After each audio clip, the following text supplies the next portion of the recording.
सिगांथाराव आंनि एसके बड' blog YouTube चेनेलखौ मोजां मोनना नायगिरि साफ्रोमनिसिमबो आंनि अननाय आरो सिबिनायखौ आरो फिन खेबसेबाव जासि हरग्रोबावनाय थाबाय। आरो बेजों लोगोसे दिनै सोरबाफोर आंनि चेनेलाव गोदानब्ला आंनि चेनेलखौ साबस्क्राइब खालामनानै होनो हागोन आरो बेजों लोगोसे खाथियाव थानाय बेल आइकनखौबो दाबायनानै होनो हागोन।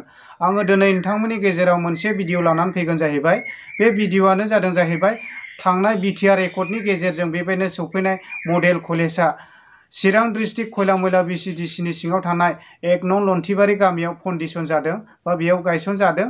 दायो बे मडेल कलेजखौ मा रोखोम लुदों एबा खामानिफ्रा बेसेसिम आवगायनानै दङ आङो भिडिअनि गेजेरजों नोंथांमोननो देखायनो थाखायसो बे भिडिअखौ लानानै फैनाय जादों। नोंथांमोना भिडिअनि गेजेरजोंनो नुलांजोबगोन।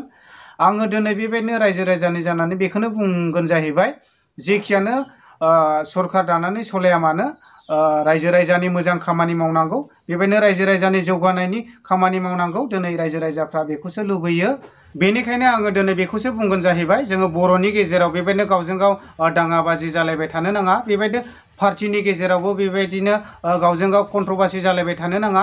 बेबायदिनो नांलाय खमलाय दाङाबाजि जालायबाय थानो नाङा।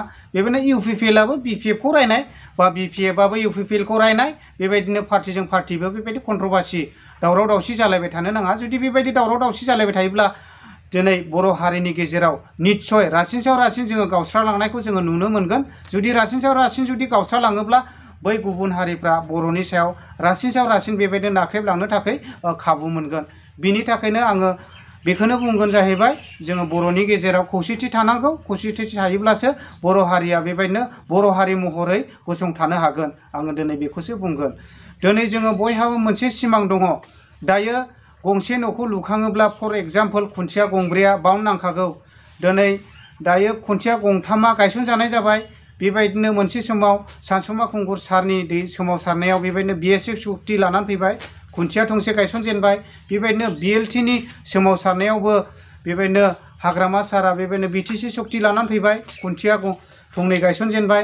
आरो दायो थामथि एकर्ड बेबायदिनो आबसु आरो एनडिएफबिनि सोमावसारनायाव बेबायदिनो बिटिआर एकर्ड लानानै फैबाय।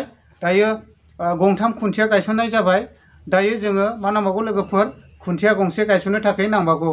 बे खुन्थिया गंसेखौ गायसननोब्ला जोङो मा जानांगोन, रायजो राजाफोर जोङो खौसे जानांगोन। जोङो बेबायदिनो खौसे जायोब्लासो नैबे खुन्थिया मोनसेखौ जोङो गायसननो हागोन। जुदि जोङो बे खुन्थिया गंब्रैखौ जुदि गायसननो हाबायब्ला जोङो बर'नि गेजेराव बेबायदिनो सान्थि आरो गोजोननायखौ फैगोन होननानै आङो नुहुरो। बेनिखायनो जोङो गावजों गाव बेबायदिनो एना एनि जालायालासिनो जोङो खौसे जायोब्ला नैबे खुन्थिया मोनसेखौबो गायसननो थाखाय जुदि बोलो होयोब्ला जोङो जोबोद मोजां जागोन। आङो बेखौनो खावलायो।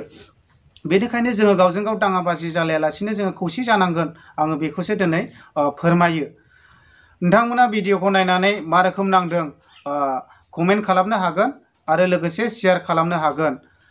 दायो जोङो बुंखानाय बायदि मडेल कलेजखौ नायलांदिनि फैदो लोगोफोर, अब्ला भिडिअखौ स्किप खालामालासिनो नायलांदो। फाइनालि दायो आङो मडेल कलेजाव सफैबायानो। नोंथांमोना आंनि भिडिअनि गेजेरजोंनो गासैखौबो नुलांजोबखासिगोन। दा नायनानै लादो, नै बेफोरबायदि वालफोरखौ बानायजेनबाय आरोना। नै नायनानै लादो। नै दायो आङो सिङाव थांगासिनो दङ। सिङाव मा कन्डिसन जानानै दङ, मा रोखोम बानायजेनखो आङो गासैखौबो भिडिअनि गेजेरजोंनो नोंथांमोना दिन्थिलांजोबगोन। नोंथांमोना भिडिअखौ स्किप खालामालासिनो नायलांदो, अब्लानो नुलांजोबगोन। दा नायनानै लादो नै लोगोफोर, बेनो आरोना। बियो बेबायदिनो 29 तारिख जानुवारि 2021 फ्राइडे मोन आरोना कन्डिसन खालामनाया। अब्ला नायनानै लादो नै बेनो, आङो दिन्थिलांजोबगोन आरोना नोंथांमोना। अब्ला नायदो नै लोगोफोर, बेयाव मिस्ट्रिफोर थायो आरोना। मिस्ट्रिफ्रा बेयावनो थानानै न'फोरखौ मावनाय जायो। बेनो नै ओरैबायदि बिल्डिं बानायजोब्बाय आरोना। बिल्डिं दासो फ्लर मोनसे बानायजेनदों आरो बेजों लोगोसे बैयो फ्लर मोननै जाबाय आरो बाखि माखासेफोरा फ्लर मोननै जाजेनबाय। दायो नायनानै लादो नै, आङो खाथियाव थांगासिनो दं आरोना। दा लोगोफोर आङो बेबायदिनो खेबसेयैनो गोजौआवहाय गाखोबोबाय आरोना।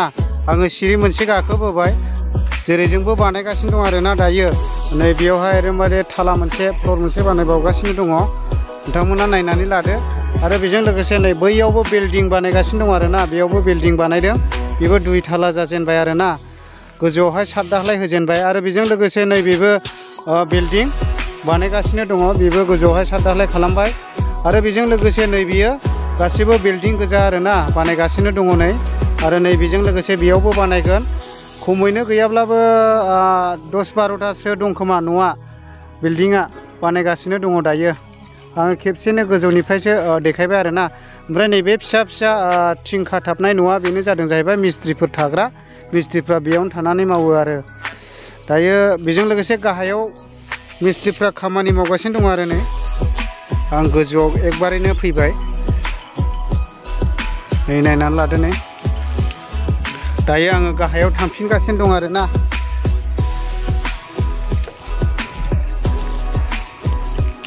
ओरैबायदि सिरि बानायबाय आरोना नै दायो आं गाहायाव थांफिनसिगोन